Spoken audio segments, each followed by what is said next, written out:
Submarine, যা পানির ওপরে এবং নিচে স্বাধীনভাবে চলাচল করতে সক্ষম। তবে সাবমেরিনের ভেতর নাবিকদের জীবনযাত্রা কেমন তা কি জানেন? দিনে মাত্র 3 থেকে 5 মগের বেশি পানি পান করতে পারেন না সাবমেরিনের নাবিকরা।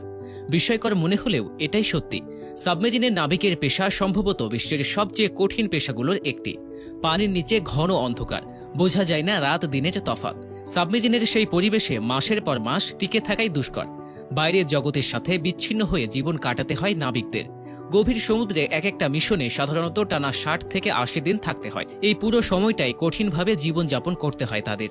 সাবমেরিনের নাবিকরা সাধারণত নিজেদের দেশীয় খাবারই খান। মিশন কতদিনের হবে সেই অনুযায়ী খাবার মজুদ করা হয়। তাজা শাকসবজি নেওয়া হলেও কদিন পরই তা বাসি হয়ে যায়।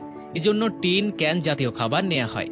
কতজন নাবিক থাকবে সেই সংখ্যা বুঝে ভিনেগার বা তেলে ডুবানো সবজি, সালাদ, মাছ, মাংস, ডিম, মাখন, কফি, বাদাম, বিস্কুট, পাউরুটি, পাস্তা ইত্যাদি নেওয়া হয়। খাবার রান্নার জন্য থাকে ছোট রান্নাঘর, কিন্তু ধোঁয়া যেন বেশি উৎপন্ন না হয় সেজন্য রান্না করা হয় ওভেন, গ্রিল ও ইলেকট্রিক কেটলিতে। সাবমেরিনে নাবিকদের সবচেয়ে পছন্দের খাবার আইসক্রিম, আর এটা নেওয়া হয় অনেকগুলো করে। যদিও সবকিছুই খেতে হয় পরিমিত পরিমাণে, কারণ সবার জন্য খাবারের পরিমাণ নির্দিষ্ট। যৌথ মিশনের পুরো সময়টা খাবার বাঁচিয়ে চলতে হয়। খাবার মজুদ করার আগে সেগুলো বিশেষজ্ঞদের দিয়ে পরীক্ষা করিয়ে নেওয়া হয়, যেন কোনো খাবার খেয়ে নাবিকদের শরীর খারাপ না হয়। সাবমেরিনে প্রতিদিন গোসল করা যায় না। চারপাশে সমুদ্রের পানি থাকা সত্ত্বেও সাবমেরিনের ভেতরে বিশুদ্ধ পানির অভাব, কারণ বিশুদ্ধ পানি উৎপাদনে প্রচুর পরিমাণ শক্তি প্রয়োজন হয়। এজন্য পানির অপচয় করতে সপ্তাহে একদিন গোসল করতে পারেন নাবিকরা। এছাড়া সপ্তাহে প্রতিদিন শরীরকে জীবাণুমুক্ত রাখার জন্য বিশেষ পোশাক পরে থাকতে হয়, যার ভেতর ব্যাকটেরিয়া ও ছত্রাক আক্রমণ দূর করার জন্য কেমিক্যাল মাখানো থাকে।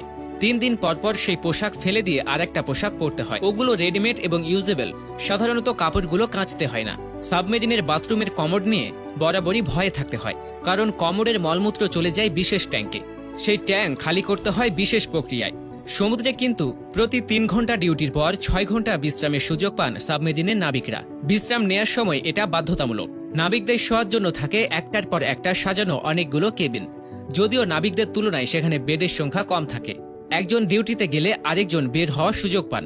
অবসর সময়ে নাবিকরা ভিডিও গেম কিংবা দাবা খেলে থাকেন, আবার সিনেমাও দেখেন।